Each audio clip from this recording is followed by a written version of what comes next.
Okay, hello everyone. Welcome to. Whoops, we don't need Benjamin up there. Good morning, good afternoon, everyone. Um, welcome to Tuesday. Welcome to Anthropology. Um, I hope everybody had a good weekend. I hope everyone is managing to stay kind of safe and healthy, and no one's gotten sick yet. At least that's my hope.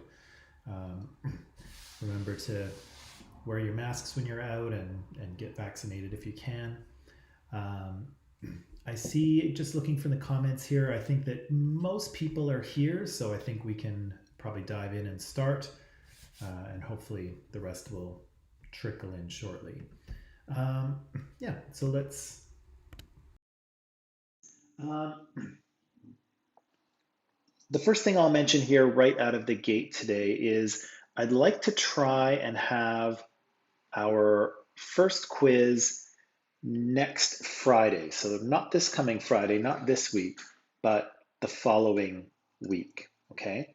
And what it will be on is um, the first kind of two topics is the nature of anthropology and the nature of culture. And so we've covered we've covered the nature of anthropology, and we have covered maybe about half of the nature of culture. We may wrap it up today. We may kind of wrap it up on Friday.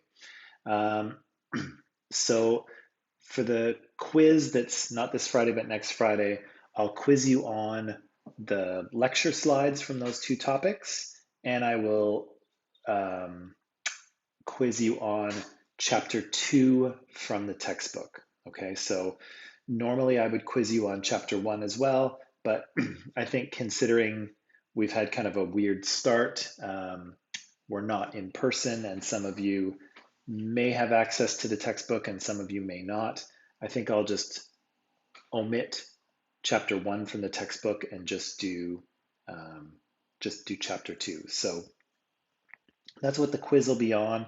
The quiz itself will be a mix of multiple choice questions and a short answer and a long answer. I may shave it down a little bit from this. I may make it a little bit shorter. I'll kind of see what kind of questions I have and decide from there.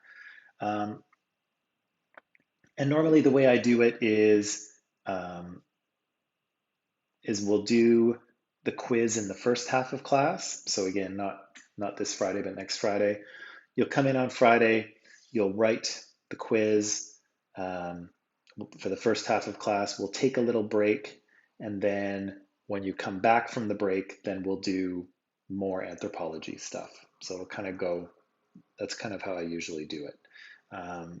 I'll review that again maybe on Friday or maybe on Tuesday when we're physically in the building, okay?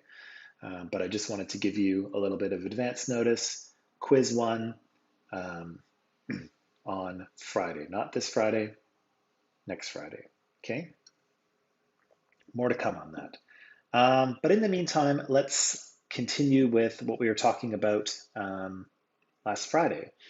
And I think you'll recall, hopefully you'll recall, is that I introduced the idea of culture, right? And we talked a little bit about what culture was, and we said it was a system of shared beliefs and values and customs and behaviors and artifacts, right? Physical objects that are common to members of a society, that are common to members of a culture, right?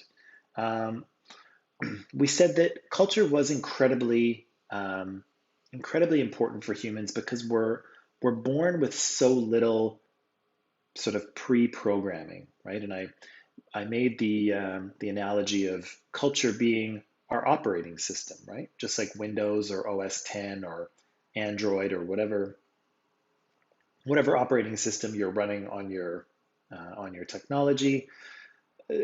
Culture is our operating system, right? It teaches us how to interact with the world around us. It teaches us how to get the things we need. It teaches us how to interact with each other. It teaches us how to understand the world and how it works, right? All of those things are parts of culture. And we also discussed, if you'll remember, the idea that um, culture is kind of a useful thing, right? Because humans are cooperative animals, right? We live together in groups, sometimes very large groups, and we kind of, pardon me, we need a way to work together, right? We need some sort of structure within which to cooperate, right? And culture kind of gives that to us, right? It gives us a set of beliefs and values and kind of common ways of behaving that kind of allow us to trust each other, right? When if someone walks up to you and they hold out their hand and says, "Hi, it's nice to meet you. I'm so and so," we can trust the other person, right? We can trust them that, oh, they're happy to meet me.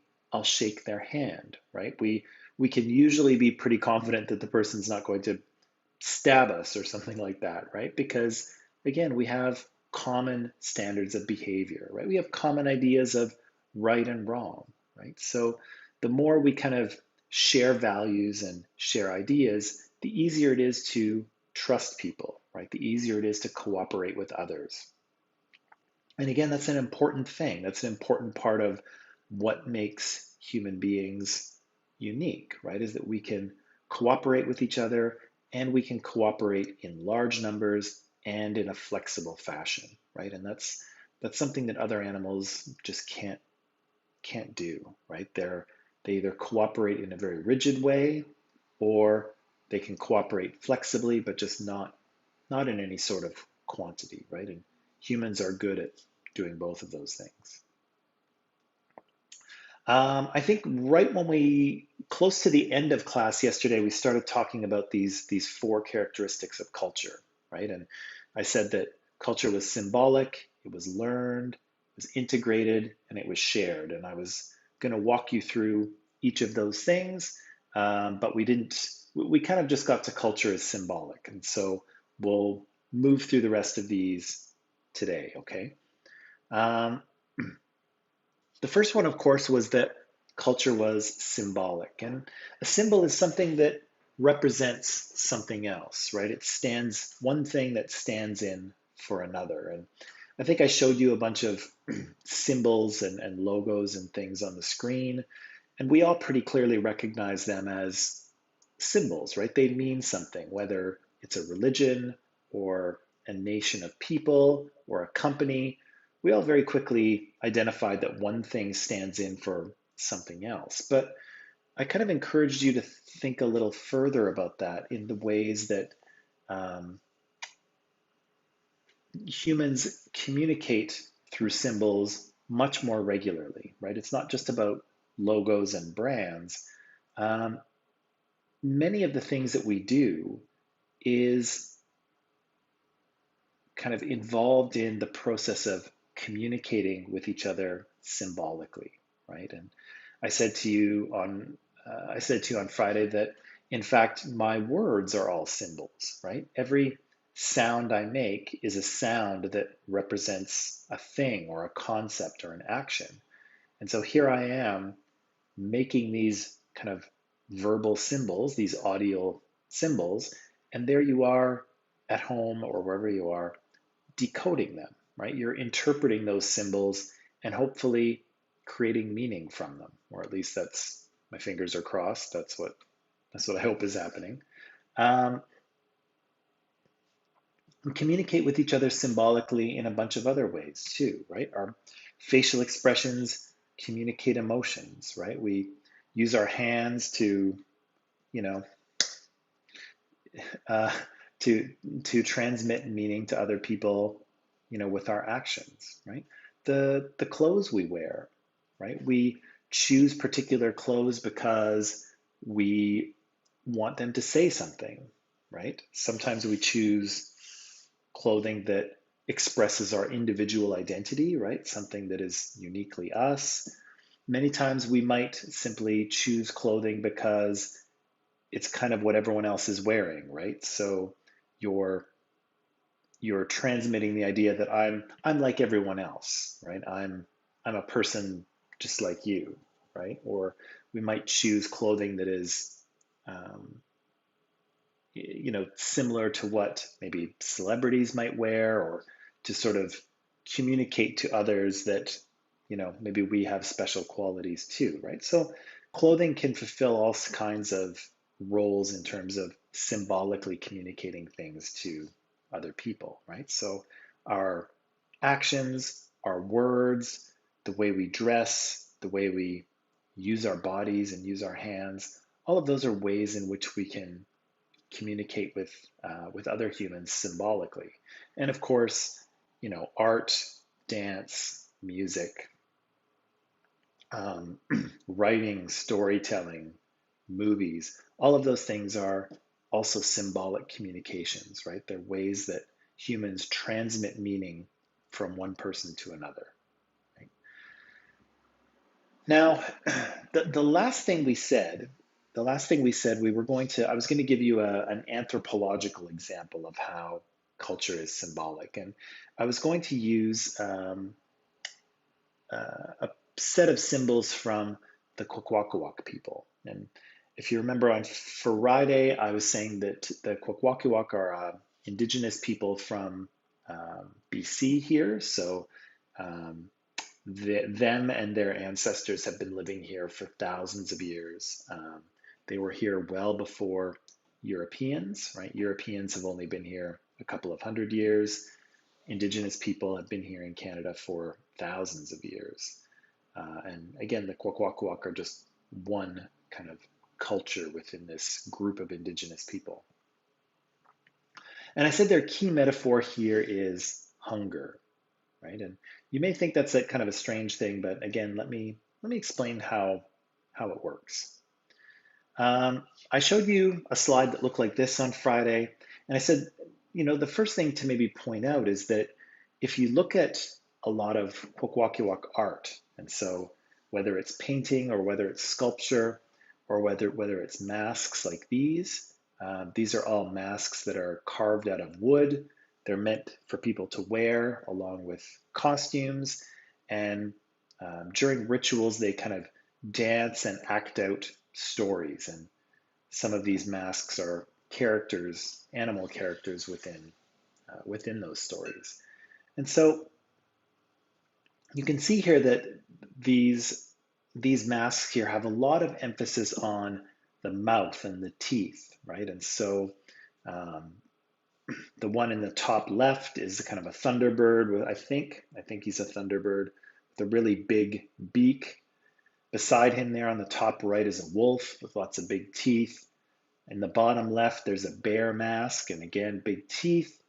And um, in the bottom right, you have a wild man mask. And the wild man is kind of a supernatural creature that prowls through the woods. And especially if you're a child and you get lost, the wild man may find you and eat you, which is kind of terrifying. But again, you can see, there's lots of focus on the mouth and on the teeth of these masks. And if you look at Kwakwaka'wakw stories, you'll see that there's also lots of instances of eating and things being eaten within their stories. And so there's lots of focus on that, teeth and eating and being eaten. Now, that may not make a whole lot of sense yet, but I'll get to it. Okay. Before I get to it, I want to talk about the second aspect of culture is that the idea that culture is learned. Okay, and we talked about this a little bit on Friday. The idea that culture is our operating system, but we're not born with it, right? Our culture does not come pre-installed, right? We actually have to install our operating system, and it takes years and years and years to install this operating system, to install culture. And I would argue that it never ends. It actually, that little progress bar of installation really never comes to the end. We're always kind of learning new things, right? We're always kind of updating our operating system. And for an anthropologist, that's the process of enculturation, right? That process of our ancestors, our maybe not ancestors, but our parents and our grandparents and our caregivers transmitting culture to us, right? Teaching us cultural lessons. That's the process of enculturation. And of course, we've all gone through that, right? We've all been subject to enculturation, and all of us continue to be enculturated, right? And especially for, if you're someone who has just come to a new country, right? And you're kind of learning new things, right? You're learning new ways of doing things and watching how people interact differently. And that's kind of a process of enculturation as well, right? Learning the sort of cultural norms of a new place, right? So I think many of you are probably involved in this process right now in Canada, but of course you were before anyway, right? We're constantly being um, we're constantly being enculturated by the society around us. Now, this process of enculturation is really interesting because sometimes it happens quite directly, right? So if you think about it, you can probably all remember times in which your parents or grandparents or caregivers specifically taught you how to do something, right? So maybe they taught you about um, maybe they taught you about food, right? This is how we prepare this dish. This is how we, dress a certain way. This is how we perform this ritual. This is how we pray. Um, this is how we speak to our elders and communicate to our elders, right? So we all have these kind of cultural lessons that our caregivers have directly taught us. And again, I'm sure we can all think of something that we were taught specifically and directly. But um, the most interesting things, and probably the most common thing, the most common way that we're enculturated is when we are not being directly taught, when we are kind of receiving cultural messages in a kind of an implied manner or a implicit manner. So if you're not entirely sure what I'm talking about, let me give you an example. Let me describe how this might work, okay? So I'm going to imagine that most of us know what this is. Um, does anyone play chess? And are you good, or are you so or maybe not so good? Does anyone play chess?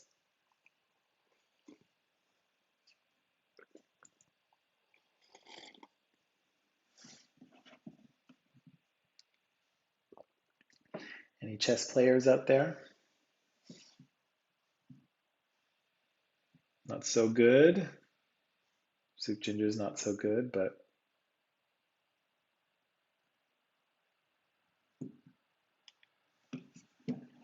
no.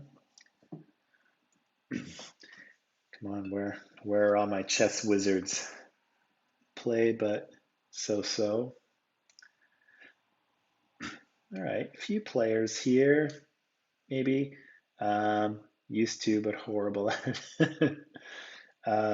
Don't play so frequently. Okay, well, it looks like some people at least know how to play, but maybe aren't excellent. I'm not. Um, I know how to play, but I, I taught my dad how to play. This was years ago. I taught him how to play, and then he proceeded to go and beat me the second time that we played. So I'm not sure if I should. I'm not sure if I should see that as me being the world's worst chess player or the world's best teacher, but I think I'll go with the second one. But either way, I lost. I lost the second game we played. Um, but I'm glad some people know. I'm glad some people know how this game works because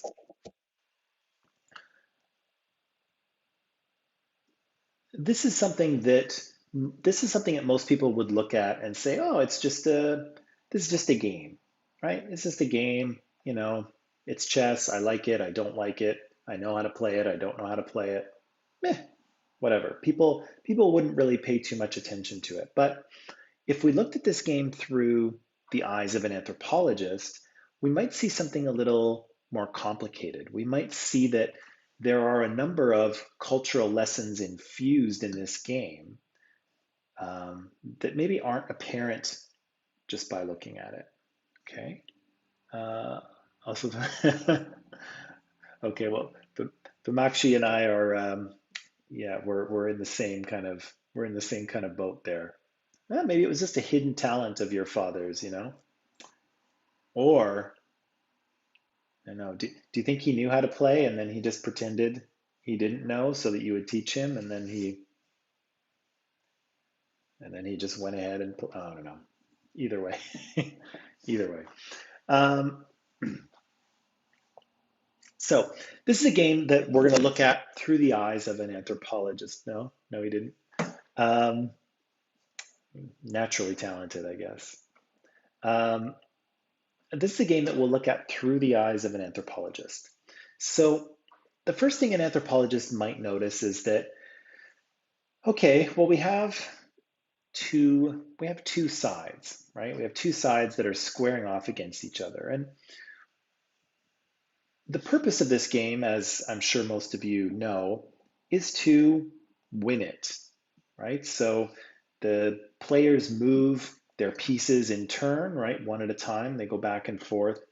And the goal of this game is to win, right? And most of you probably know that when you win in chess, it's called checkmate, right? And you sort of create a situation where the king cannot move anymore, right? He's kind of stuck, and that's called checkmate. Which of course you might say, okay, well, everybody knows that. That's not news to anyone. But it is important to point out that the function or the intent of this game is actually to win. It's to beat your opponent, right? And if you look at other games or if you look at other cultures around the world, winning is not really a strong cultural value, right? Here in chess, the game is over when you win, right? And you are trying to win. You're trying to beat your opponent. In other places in the world, kids might play a football game or a soccer game, and the game might be over when the elders decide that the score is tied. When they feel the score is tied, the game is over, right? Which again might sound a little strange to our ears, but in a culture like that, the cultural value is not winning, right? It is equality, right? It's cooperation. It's not about winning and losing. And so here, this tells us something about a cultural value. This culture values winning, right? It prizes some winning and some losing. You've probably heard this before, but if not, but if you think about it, chess is it's a metaphor for war, right? So if you look at the chess game, basically what you have is two kind of symbolic armies, right? Here you've got a white army and a black army. And if you've ever seen, the way that people used to fight hundreds of years ago, maybe you've seen, various movies, or maybe you've seen Game of Thrones or Lord of the Rings or something. And if you have seen those films, you'll see two armies lining up across from each other and then charging at each other and hacking each other to bits with their swords, right? And this is kind of what's happening here in chess. It's just happening in slow motion, right? The two armies are advancing on each other, one piece at a time, and the players kind of control the battlefield strategy, if you will. So an anthropologist might look at this and say, okay, well, that's interesting. Here we have a game that is a metaphor, or maybe not even a metaphor, but a symbolic war, right? You're going to war against your opponent, right? And you're using strategy to try to outwit your opponent or to beat him. And if you know anything about chess, you'll know that what you're trying to do is you're trying to take the other player's pieces, right? You're trying to take them off the board. And you could interpret that as maybe taking them prisoner, although you never get them back in the game. So you could also interpret it as you are killing them, right? But an anthropologist might say, okay, well, here we have something about war, right? The idea that war is desirable, or it is a good thing, or it is something to be, you know, maybe not enjoyed, but kind of respected and honored. We have people being strategic, right? The idea of strategy and trying to outthink and outfox the other opponent, right? That's there too. Um, the sort of the idea of death, right? The idea that you are symbolically trying to kill your opponent's pieces, right? Your opponent's players. You're trying to kill them. Maybe that says that killing is okay, right? Or at least it implies that in war, killing is okay, right? Also, if you know anything about chess, you'll know that each of these pieces is a little bit different, right? You can see that just in the picture here. Some of them have different shapes, and they have different names. And each piece has an ability to move differently, okay? So if you look at the, the white pieces there at the top of the picture, you'll see in the front row a bunch of pieces that look the same. And those are called pawns or soldiers, okay? And they only move in a straight line, okay? One square at a time. They can move two squares the first time if they want, but they can only move one square at a time in a straight line, okay? If you go to the back row, you might know that the little castle, the one on the far left, the castle can move in straight lines, right? Only one straight line. If the next one over is the knight or the horse, whatever you want to call it, uh, it moves in L shapes, so three squares up and then two squares one way or the other. Beside them is a bishop, although sometimes I think it's an elephant, depends on where you are in the world. The bishop can move diagonally. And then in the middle, you have the king and the queen. So the king has a little cross on the top, and the queen has a little kind of round crown, if you will. The queen can move in any direction, diagonally or straight, any number of squares. And the king can move in any direction, but only one square at a time. So again, you might not think any of this, right? You might think, well, that's just how the game is played. Those are the rules. But an anthropologist might look a little more, yeah, Sukhjinder's kind of nailed it here. Sukhjinder says it also said that there's a division of power in people in different cultures. Yeah, and a division of power in this culture, right? Because what's quite interesting is that the little people, the regular people, the pawns, the soldiers, they don't really have many options in this game, do they? They just kind of move forward, one step at a time, in the direction of the army. They can't really go anywhere else, right? They don't really have any other options. But if you look at the other pieces, which are ranked higher, you'll see that they actually have many more options. There's many more things they can do. They have more power, right? And so I think Sukhjinder is quite correct here. There's a division of power in the pieces of this game, and the more powerful pieces seem to have more options. They have more things that they can do, and the little people, they don't really have much of an option at all, right? They simply plod forward in a straight line toward the other army, right? Um, the other thing an anthropologist might look at is, and they might say that, well,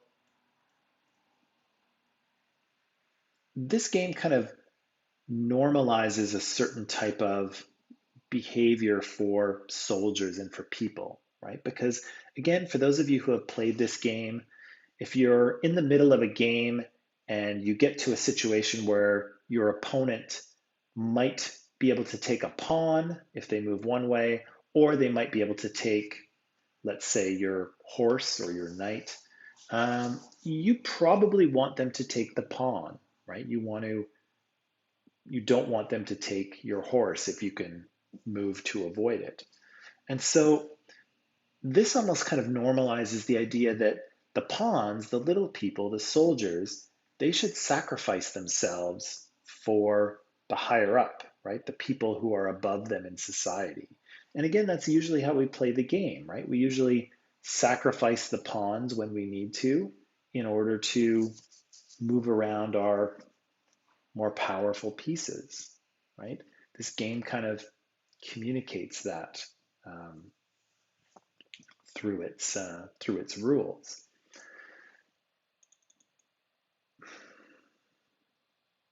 So, what do we have here? Well, an anthropologist might say that here we have a game that is modeling warfare. It is maybe glorifying warfare. It seems to value strategy. It seems to value victory. It seems to value the people who are higher up in society who have more power and options. The little people, right, the regular people, don't really have any options and they seem to just get sacrificed in order to save the king or to win the war. And the game kind of says that that's all right, right? You don't get, you don't lose points for sacrificing a pawn, right? If you need to sacrifice one, then that's what you do, right? And the game kind of says that that's okay because it's in the pursuit of victory. It's in the pursuit of winning. And so an anthropologist might say, yeah, there's all of these kind of messages mixed into the chess game. And the thing is that the chess game contains cultural messages, but it also transmits them, right? So when people are playing chess, they are absorbing those cultural messages, right? And they don't realize that it's happening, right? They're not trying to learn cultural lessons. They're trying to enjoy themselves, right? And enjoy a game of chess with their friends or with their father or with their mother or whoever. And but again, they're absorbing cultural messages nonetheless. And this has a lot of power when you're living in a society where those type of cultural lessons are taught in other ways in other places. Because what happens then is that the chess game simply reinforces what you already know. And as you kind of get these same messages from all kinds of other contexts, it makes them seem more universal, right? It makes them seem like they're not just cultural ideas, but they're the way that things actually are, right? This is the way of the universe. This is the way of the world. This is the way that life works, right? Because we're constantly being given the same messages, right? From our caregivers, from other people in society, from media, from the chess game. All around us, we're getting reinforced with the same message, right? And it helps us to learn those messages, but also to really deeply believe them, right? To feel like they are the way things are. Okay.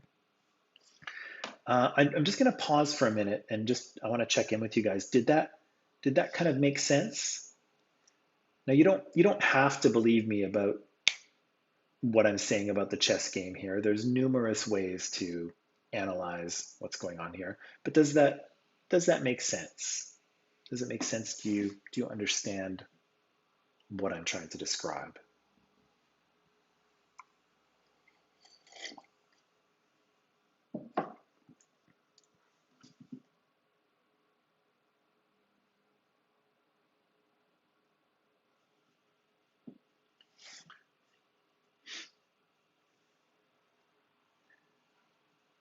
Okay, so it looks good. Yeah, it looks pretty good. Okay. again, I'll just remind you as we're going through, if you want to say something or if you have a question, just throw it into the live chat and I can see it coming up here on my screen. Okay, so everything looks pretty good, which is good news. Okay, so again, if you have questions, throw them in there and I'll try to answer them as best I can, okay?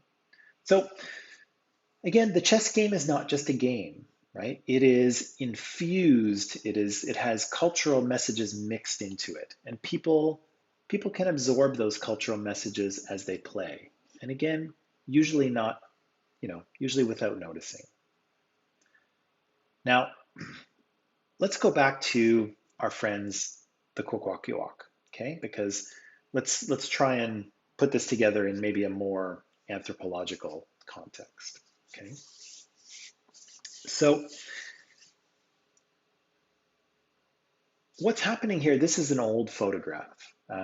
It's a photograph that's probably from, it might be from the late 1800s or maybe the early 1900s. And what you're seeing here is people posing for a picture before before a set of ceremonial dances. Okay, so for the Kokuaki Walk, this often happens in winter. Um, Often the Kokuaki Walk people would have been kind of scattered around hunting and fishing, but in the winter they kind of come back together and they live in bigger villages together. Okay, you might be able to see in the back there are some bigger houses, or actually, it's probably the inside of a house is what we're looking at. We're actually inside a house, and here in the front row, you can see a bunch of people in full costume, okay, and they're going to get ready to do a series of ritual dances. And if you look, kind of right in the center of the picture, you'll see a few people crouched down with these really long masks with really long beaks, okay? And what these are meant to symbolize are cannibal birds, okay? So these are kind of a mythical bird in Kwakwaka'wakw mythology and religion. And in Kwakwaka'wakw society, the cannibal bird, the cannibal bird has its own secret society, okay? And so secret societies are, you may have heard of secret societies before. In anthropological terms, basically what they are is people with kind of a certain set of ritual or religious knowledge. And it's kind of secret. They don't really share it with anyone else. And it's just only the people within the secret society that know that information and know those kind of rituals and kind of sacred information. You might also call them a cult as well, but today cult has kind of a negative connotation to it. But here they're a secret society, the Cannibal Bird Society. They have kind of special ritual knowledge, and sometimes they do kind of these ritual dances at winter ceremonials. Now,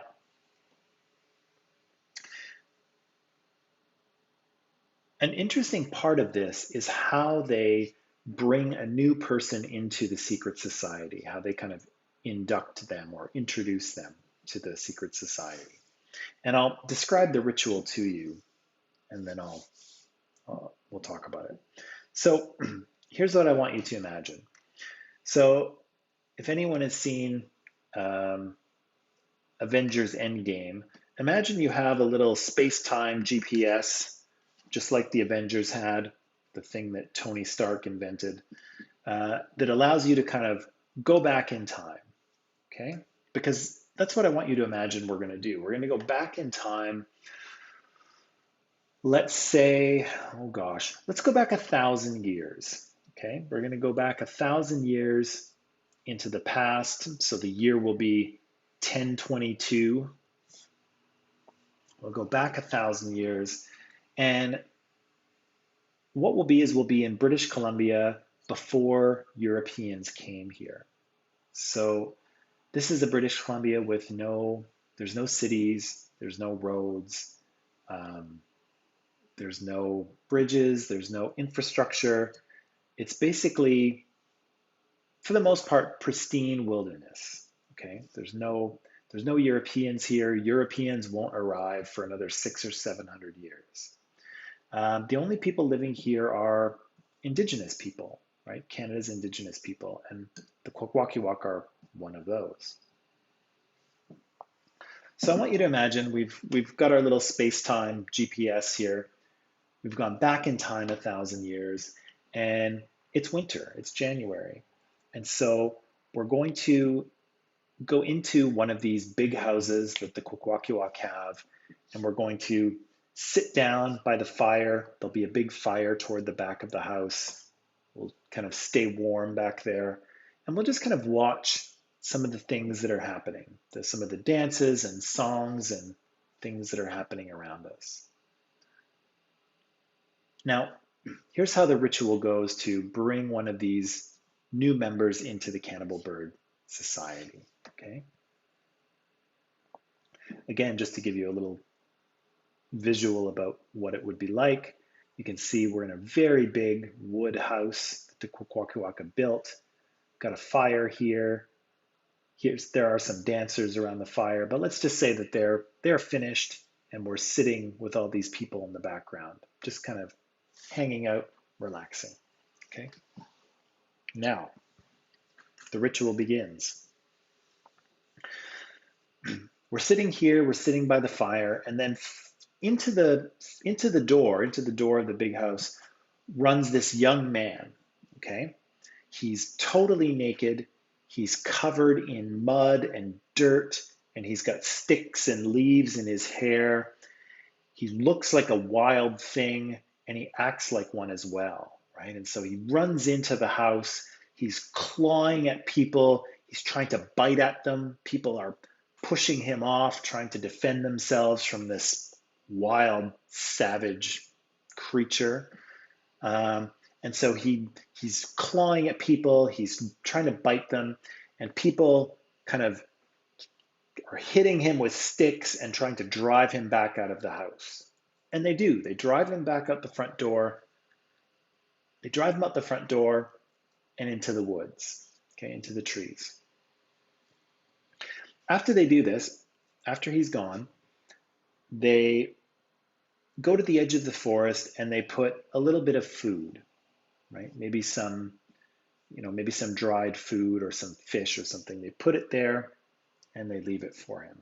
And after a while, he kind of creeps forward, grabs the food, scurries away into the woods.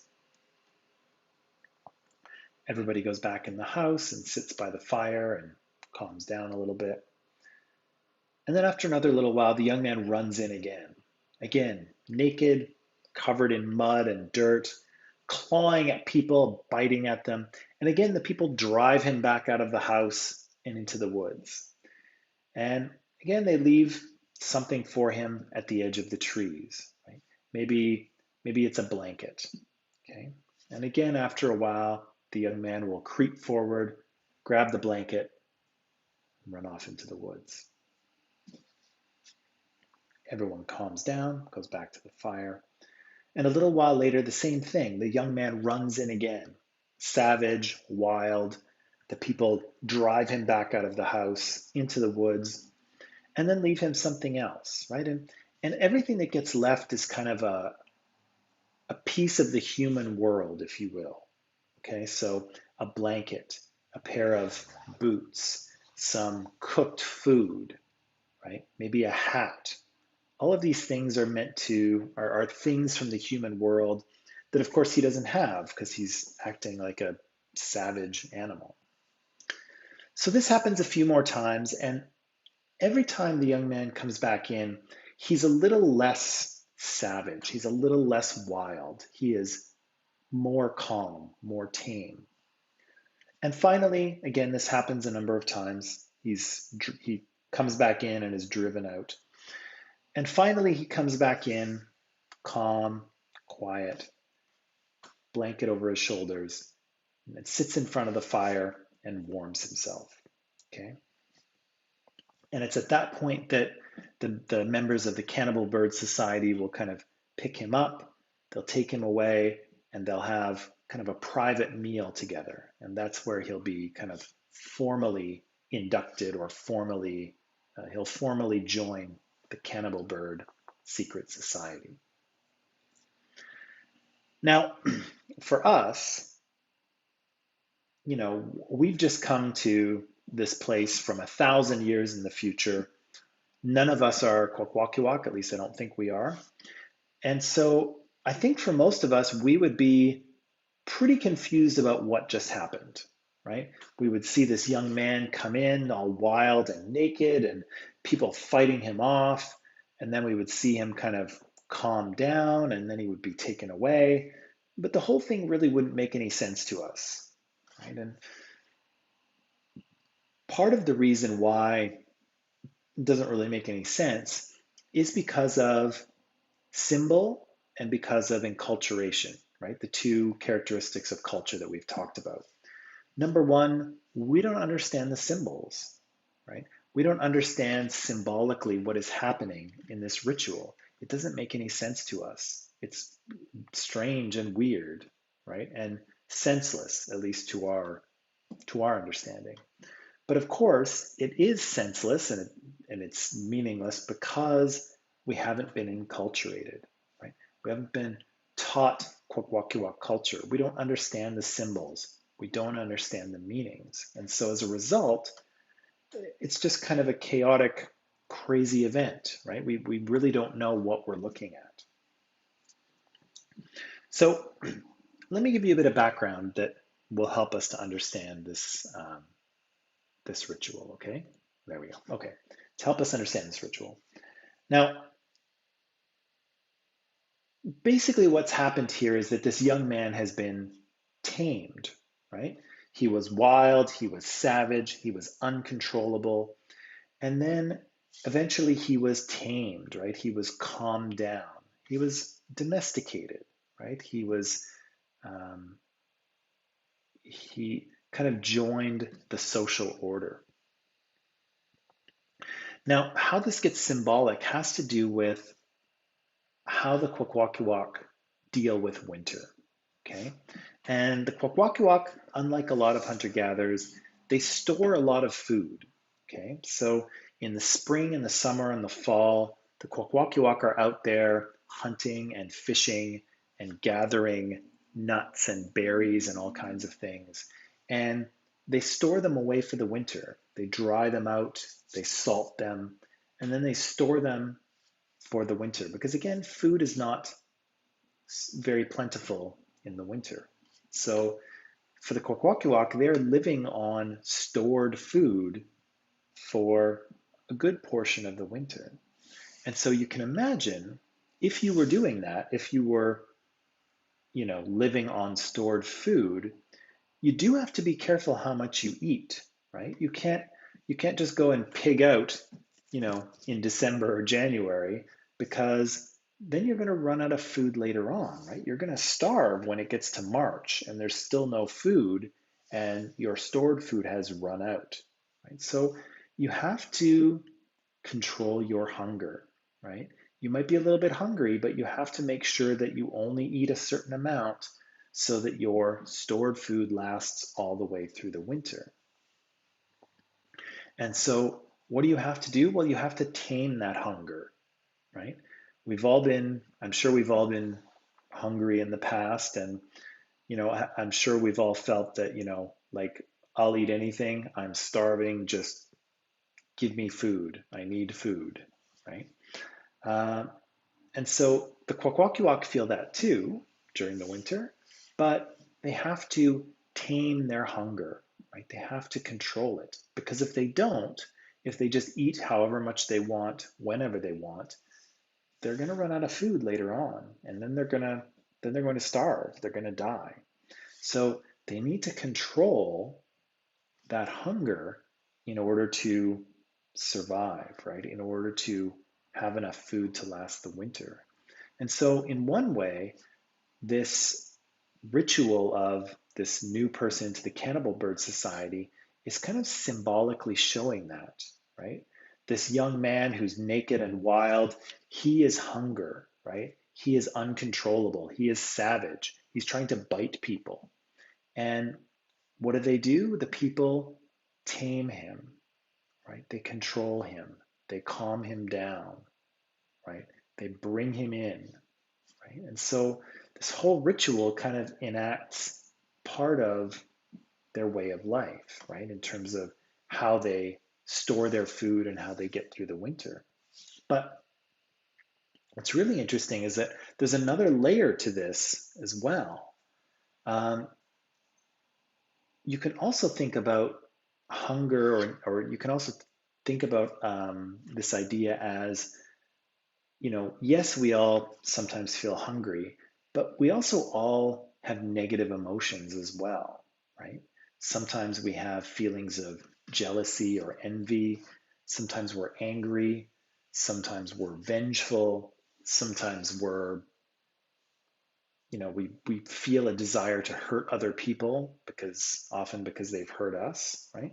We have these negative feelings and emotions inside. And if we let them out, if we act on them, then other people will be hurt, right? People around us can be hurt. And so what do we need to do? Well, we need to have some sort of control over those feelings, right? We may feel angry, but we don't want to act angry, right? We may feel vengeful and upset, but we don't want to act vengeful, right? We don't want to hurt other people just because we're having these feelings, right? And so what do? Well, we can we can exert some control over those feelings as well, right? They don't they don't have to control us. And so similarly, just the same way that the Kokuaki Walk control their hunger, and the same way that they tried to tame this young man, so too can we control these kind of negative impulses within all of us, right? So there's a few kind of layers of symbol here, and I'll show you. This is a lot of, I'll try and move my head out of the way here, sorry. There we go. Um, this is a lot of text, but this is actually what's happening. So the Hamatsa, this is the young man who was running in from outside, they call him Hamatsa. The Hamatsa's hunger is fearsome, but it is the same hunger felt by every human, and thus every human has the power to control it. Ultimately, the Hamatsa and the ferocity he embodies can be conquered.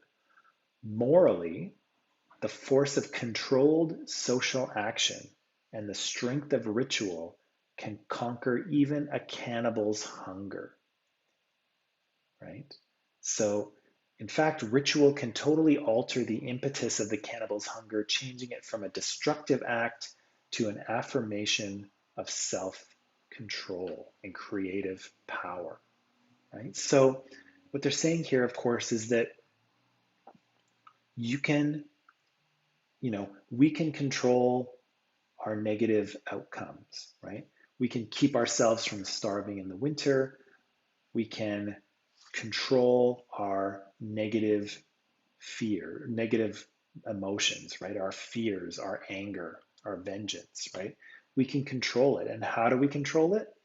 We control it through controlled social action and ritual, right? So the lesson here is if we stay together, right? If we practice our rituals together, if we follow our culture and our way of life, we can conquer these negative things, right? We can conquer negative feelings, and we can conquer the sort of dangerous winter in which there's not really a lot of food around, right? And that's what they say here. The winter ceremonials prove that no matter how terrible the power of hunger, how many guises it assumes, how many masks it wears, how many voices it speaks with, morality will be the ultimate victor. As long as humans have the knowledge to use food correctly, they never need to fear hunger nor death, right? As long as we follow our cultural teachings, as long as we follow our ritual, as long as we work together, we can conquer hunger and we can conquer all of those negative feelings and behaviors that people sometimes do, right? So that's kind of the layers of symbology that are happening in a ritual like this. And again, because we hadn't been enculturated and we didn't really know the symbols, it didn't mean anything to us, right? We went back in time, we saw this ritual, and we thought, okay, that's weird, but I don't get it. What's happening, right? But for the Kokuaki Walk, because they have been enculturated, because they have been enculturated, they see a ritual like that and they think, yep, I get that, right? I know what that means, right? I understand the meaning that's being transmitted, right? So again, this anthropological example here is full of cultural meaning, right? It's meanings that are being transmitted through ritual, in this case, kind of a performance ritual. But again, if you understand the symbols of the culture, it makes sense, right? You get it. It reinforces the lessons that you've already been taught, right? And again, that's one of the forms of, or one of the functions of ritual, right? Is to communicate and reinforce cultural teachings, just in the same way that the chess game did. Okay, so it's about 3 o'clock here. We've been working hard for an hour. Let's take a quick break.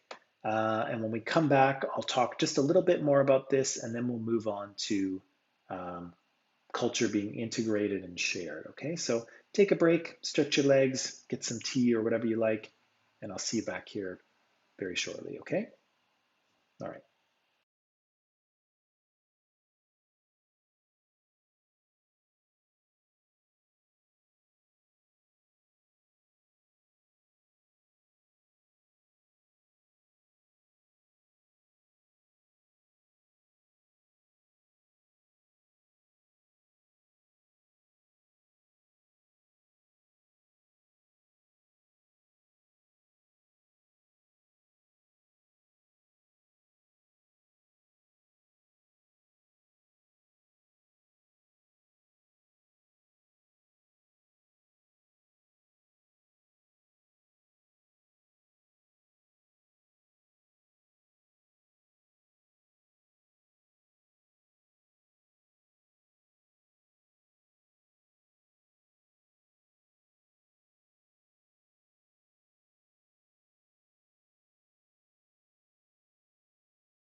Okay, people, hope you had a nice break. We are back. Um, right.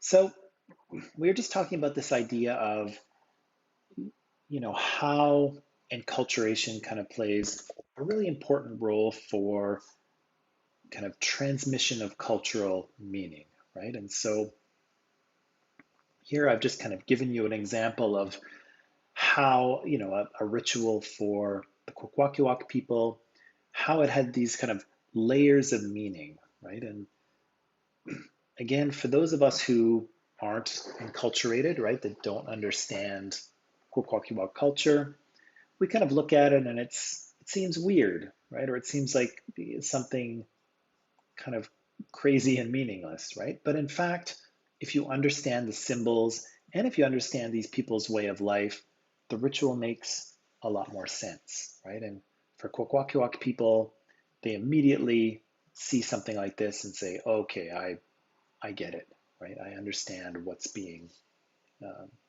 what kind of meaning is being transmitted here. And again, that's one of the ways in which we are enculturated, sometimes directly, sometimes kind of in a more implicit fashion, right? A way that's kind of under the surface and we don't really realize we're being taught a lesson. Let me give you one more example of that kind of thing, okay? Um, I'm kind of thinking no, but does anyone here watch American football?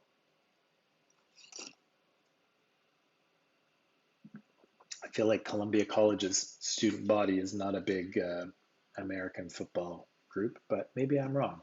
Anybody watch football? Or maybe the question is, have you at least seen even just a little bit, even like 2 minutes of how football is played?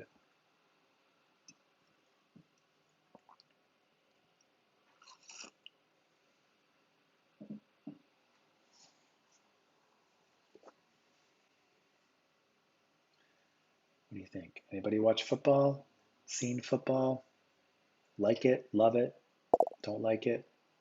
Don't care? Super Bowl Sunday? Okay, yeah, you got to watch.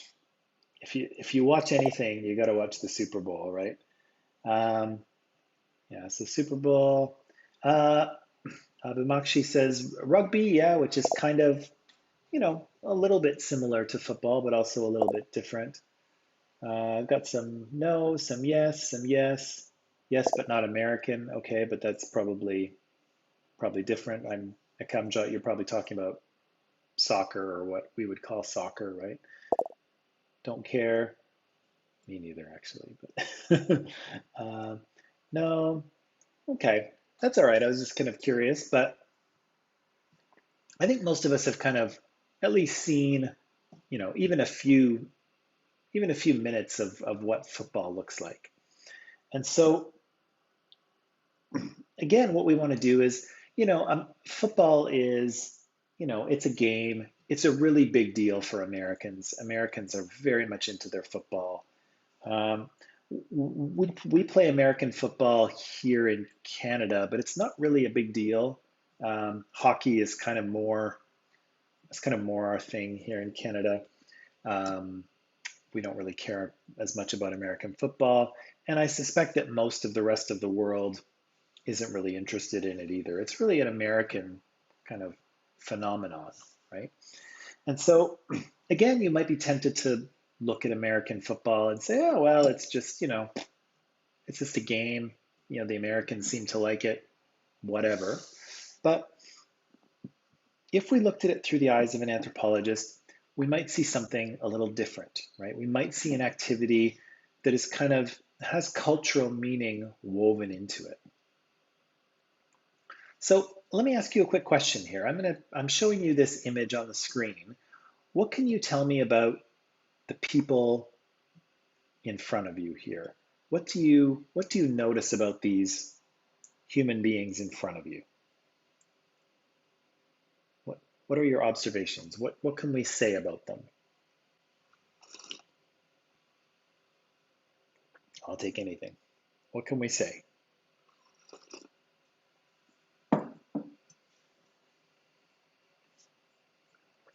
what can you tell me about the people on the screen based on what you see?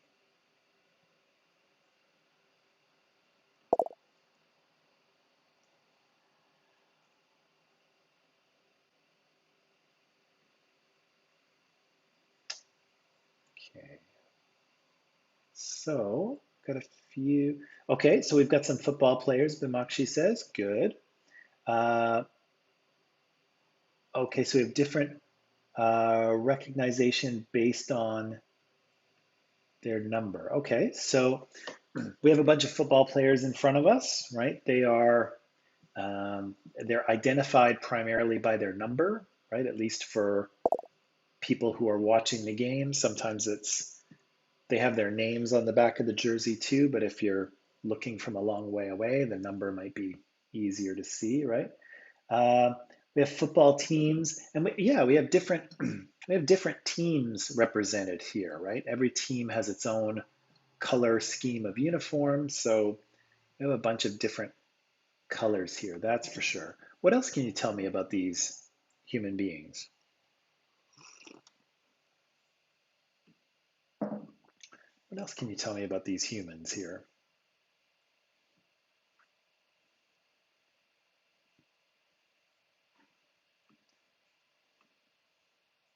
What else can you tell me about these humans?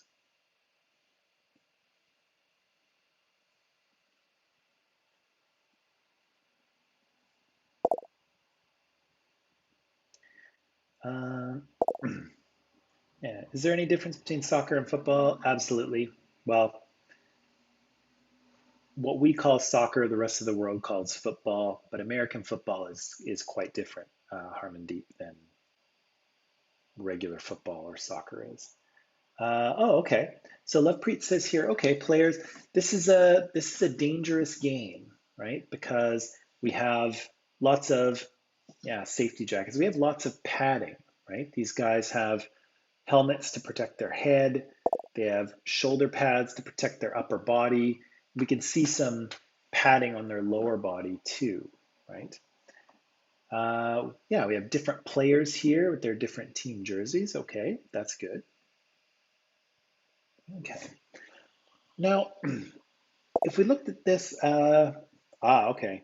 Akamjat says here, these guys have good physiques, right? So they are, well, and maybe that's something we can say too, is that I think we would all pretty easily identify that these are men, right? These are all men playing football.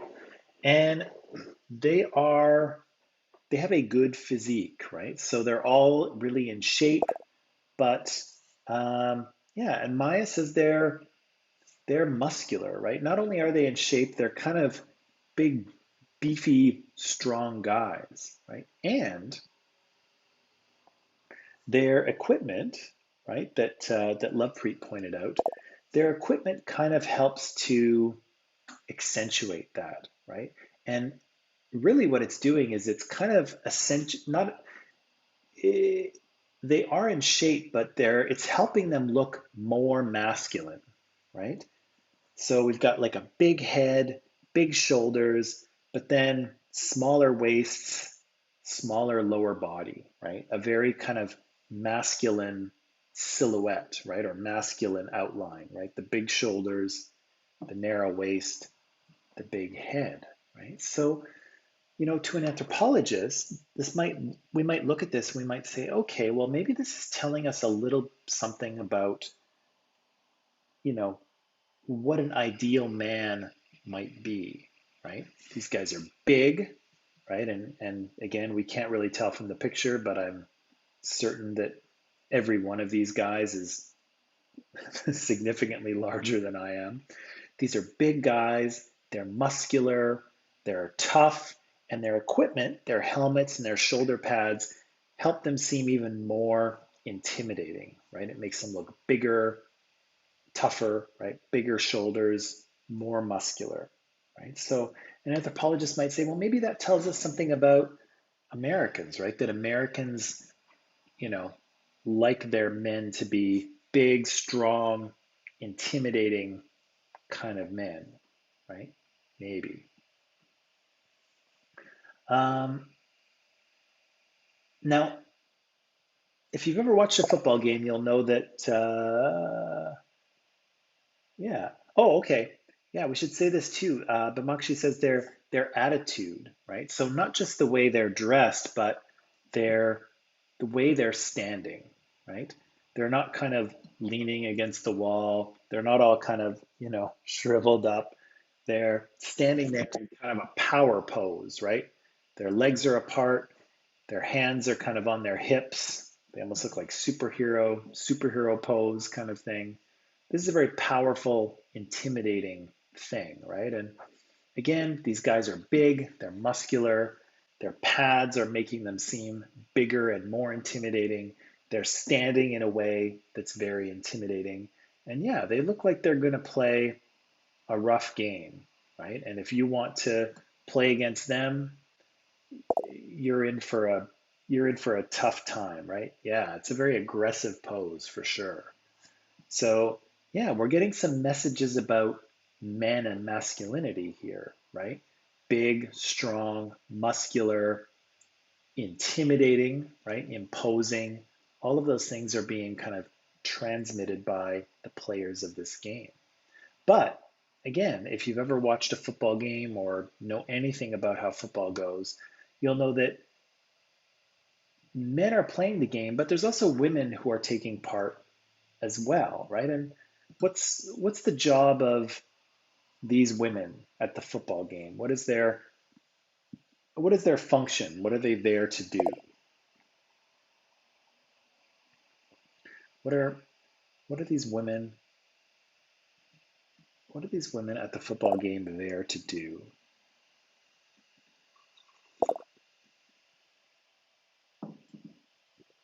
So Arshpreet says, yeah, they are absolutely cheerleaders, right? And their job is to cheer, right? To cheer on their teams, right? To cheer people on. Now, I'll ask you the same question about these women here. I asked you, what can you tell me about the men on the previous page? What can you tell me about these women? What do you notice about them? What are they? Yeah, what can you tell me about them?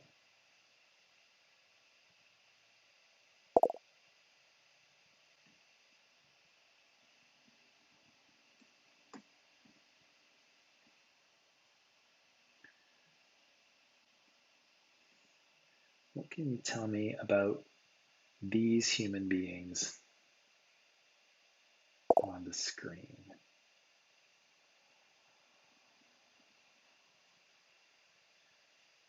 All right, so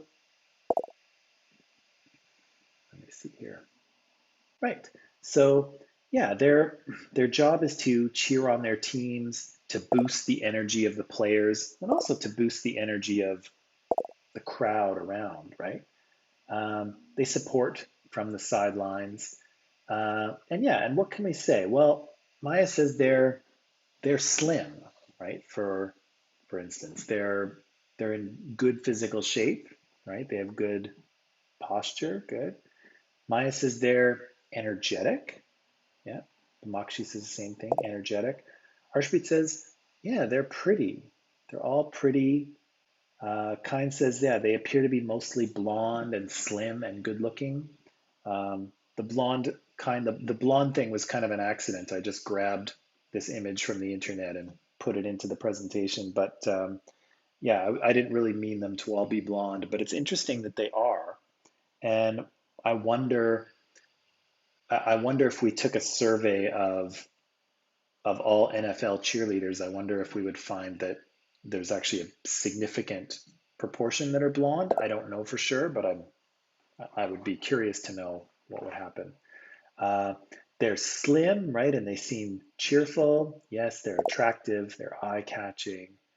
Um, yeah, they are the best in their work. Yeah, that's actually interesting to point out. Navneet, because of course there's lots of cheerleaders out there for smaller teams and even for high school teams. But yeah, if you want to cheer for an NFL team, yeah, you've got to be Got to be good, right? You've got to be the best. Uh, Maya says they're mostly white. Well, it seems like they are from this picture. I haven't watched a lot of football recently, so I don't know for sure. But I would be curious to know. I would be curious to know the kind of racial makeup of a lot of the cheerleaders. To be honest, I don't know because I don't watch it. But that's a good question. Um, yeah, so these are attractive, energetic, slim, in shape young women, right? And we should also point out that they're young, right? There's no 55-year-old cheerleaders in football games, right? All of these women are probably in their 20s. So what can we say here? What can we say about these people through the eyes of an anthropologist? Well, again, this might tell us something about what women are kind of what's expected of women or what women are expected to be in American culture, right? So maybe it is desirable or Americans value women who are young, who are pretty, who are slim, who are cheerful, who are attractive, who are there to support their man, right? Maybe that's kind of what Americans value in women, right? And again, you could make an argument against that for sure, but it is very interesting what's happening here. Cheerleaders seem to, you know, come from a particular mold, right? There's no old cheerleaders, right? There's no 50 or 60-year-old cheerleaders, right? Most cheerleaders are young, they're slim, they're attractive, they are happy and cheerful and you know supportive, right? And so again, maybe that says something um, about what Americans kind of expect women to be, or the ideal woman might be. It's also interesting to note, of course, that if we look at the male football players, you'll see that we're not really seeing a lot of skin from these guys, right? Really, most of them, the only skin you can really see is their forearms, right? And in fact, we can't even see their face, right? We were talking about the fact that these young cheerleaders were really attractive and pretty. These guys, we can't even see their face, right? They're all blacked out, which is which is interesting. Um, and so, yeah, as the men don't really show any skin, the women, of course, do, right? Their sleeves are short. We can see a lot of their neck. We can see their tummies. Their skirts are quite short. We're seeing a lot of skin, right? Um, a lot of skin being shown by the cheerleaders. Now, Bamakshi asks here, only women do the cheering and dancing, or are there men as well? Um, that's a good question. Um, Again, I don't really watch much football in Mamachi, so I can't confirm for sure. But there are some cheerleading teams that have men on the team. And so they do some dancing and stuff as well, but a lot of their function is to kind of throw these girls up in the air. So, there'll be lots of kind of dancing and things like that. And then these guys will throw the women up in the air and they'll flip around like a gymnast. And it's pretty amazing, actually. The level of athleticism is remarkable. They're incredible athletes. Um, so yeah, there are some men who participate, but again, they're kind of there you know, to sort of help out the women, to kind of throw them up in the air and things like that. Um, but Bamakshi, that does bring us to an interesting aspect of the football game. And again, I don't know if they do this anymore, and I think they used to do it at the college level, uh, college football. And so, and Maya says they're also light weighted then. Definitely the women who are thrown up in the air, I think the smaller they are, the better because you can throw them higher, I think. I don't know anything about cheerleading, but I would imagine if someone is smaller and lighter, they're easier to throw. Um, yeah, so what happens, or at least what used to happen with some college teams, is that every maybe once a year or so, they would have what they call a powder puff football game. Okay, and what happened at this powder puff football game is that the men and the women would actually switch roles. Okay, so the women would get all the equipment, right? They'd put on the pads and the helmet and the shoes, and they'd put that black stuff under their eyes that football players tend to wear, and they'd go out and play football. Meanwhile, the men would get dressed up like this and cheer on the women. Now, I'm assuming that most of you, or maybe all of you, haven't seen such a thing happen. But even without seeing it, my question to you is, do you think the women, put on all the equipment, and do you think they go out and try to play a serious, tough game of football? Or do you think they kind of goof around and have fun with it? What do you think they do?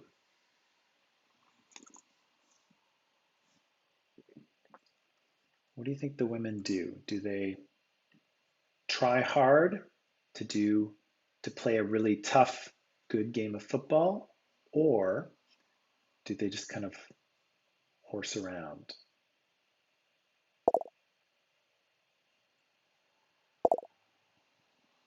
What do you think? Interesting. Interesting. Do they goof around or do they play a serious, solid game of football? Again, I know this is a tough question, having not seen it, but let's see here. So Sabrina says goof around, Bimakshi says serious game. Maya says just have fun. I think both sides would not take it as seriously. I would assume that the guys would joke around while cheerleading, just have fun. Lovepreet, I think they can play. May hurt them, so they should not go to ground, just have fun. They can. Interesting, interesting. Okay.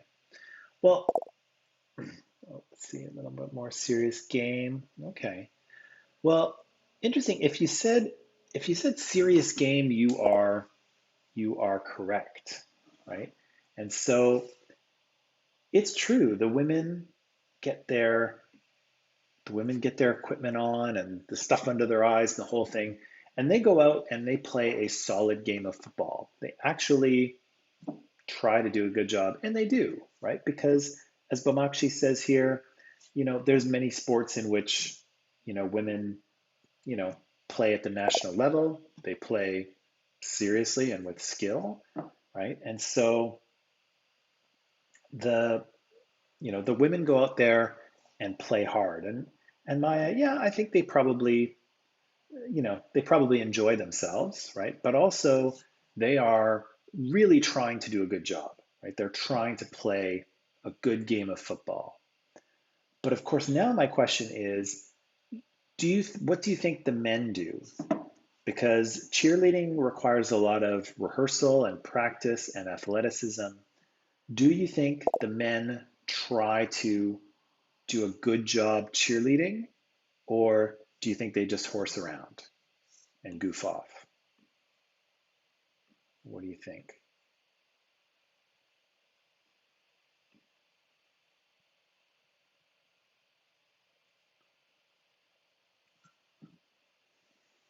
What do you think? Do the men try really hard and try hard to do a good job cheerleading, or do they goof off?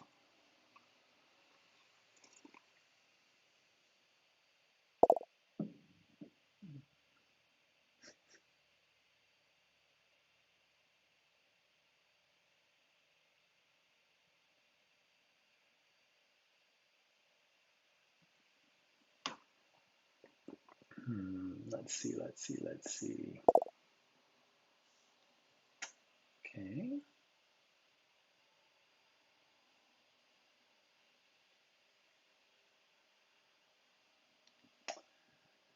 let's see. So Maya says 100% goof around. But Moxie says they might not do as seriously as women because of their attitude or mentality. That's interesting. Arshpreet's difficult one. Okay. Maya says because I think they won't be able to learn a lot in one day. Well, that's probably true. So they just enjoy and have fun. Um, yeah, it is kind of true. This is what happens. They do 100% goof off, right? And it's interesting because the question is both men and women at the football game, they have jobs to do that require skill, right? So the football players train really hard.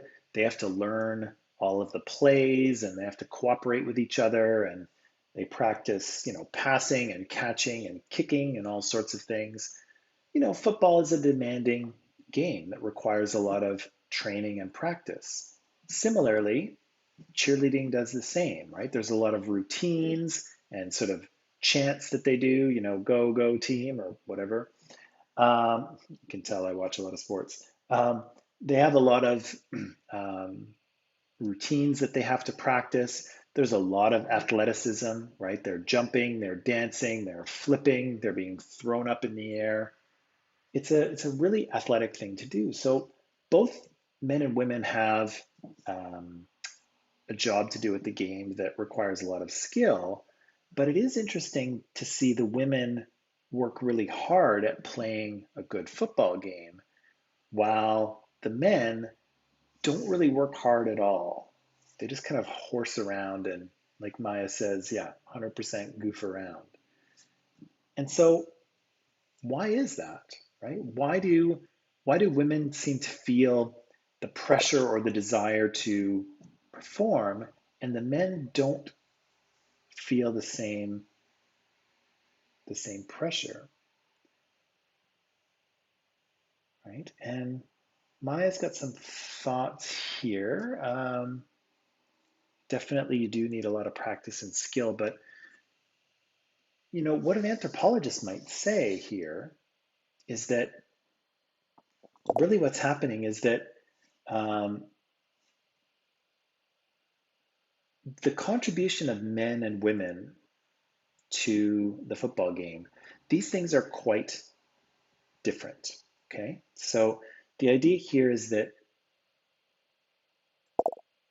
at a football game, men's contribution is, yeah, there we go. Men's contribution is more valued than women's, right? And so the women feel like they have to prove that they can do it, right? They prove that they too can do what the men can do, right? They want to prove themselves, right? Whereas men, because the contribution of women is not as valued at the football game, because of that, they don't really feel the need to prove themselves, right? They don't really feel the need to show that they can do it too, because they don't really respect that contribution as much, right? And so as a result, you see women trying to play a solid game of football, whereas men, you see them kind of horsing around because they're really just not taking it seriously. And again, it's because women's contribution to the game is not the same as men, right? Men's contribution is far more respected than women, right? And an anthropologist might kind of extend that and think about, well, is that the way it is in society as a whole, right? Are men's contributions seen as more important and more valuable than women's contributions? And I'm not saying that they are, but are they seen that way, right? Do the things that men do, the things that men contribute, the things that men say, are those seen as more important than women, right? And Maya says, yeah, that there is a basic concept of society that men are more powerful than women. And again, maybe this is reflected in the football game, right? Men are on the field, playing the game, scoring the points, right? Achieving the win. Whereas women are kind of pushed off to the side, and their job is to simply cheer on the men, right?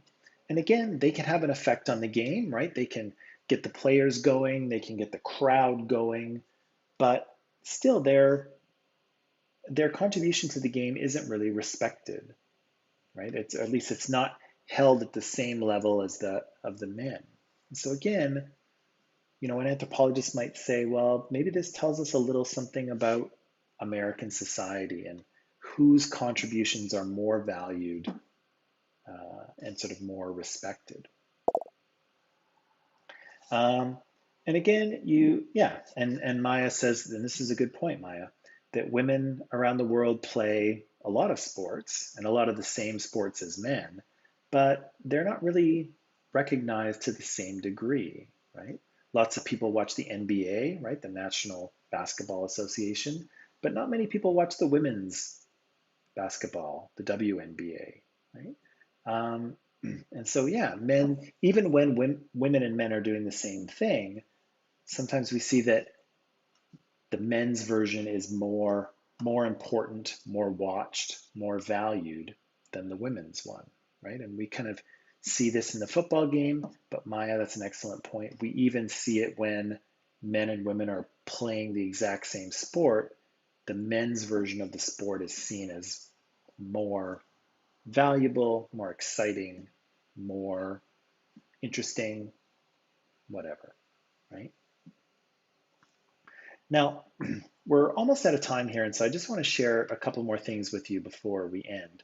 Um, an anthropologist might kind of extend their analysis to the way that the game is played as well.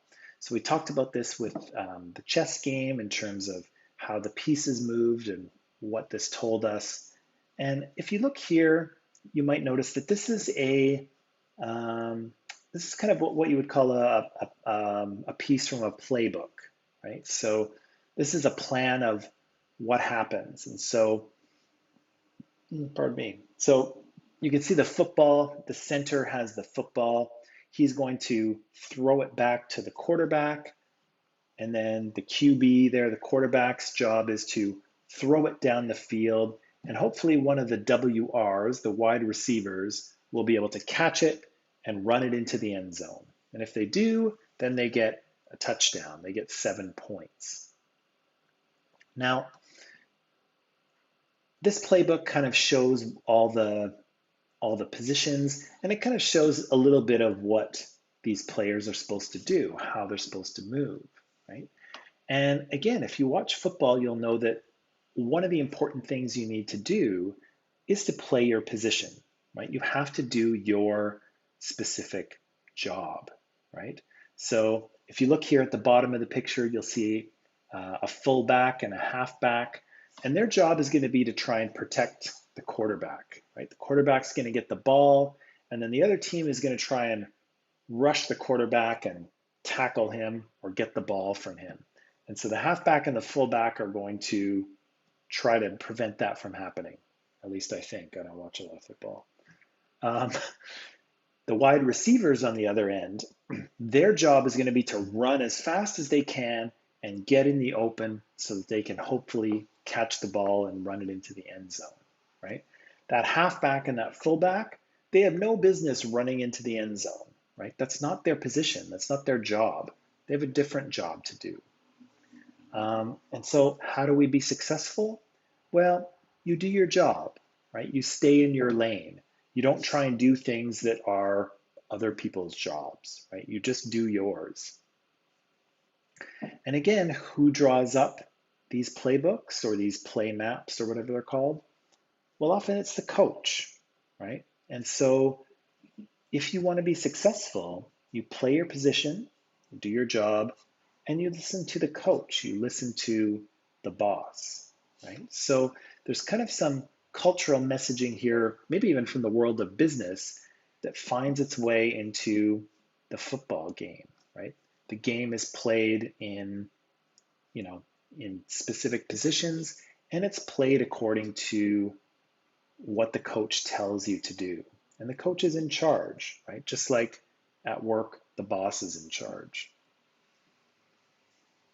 So there's kind of a bunch of different things going on here, right? There are some gender roles being acted out, right? Men being kind of strong, powerful, aggressive creatures, right?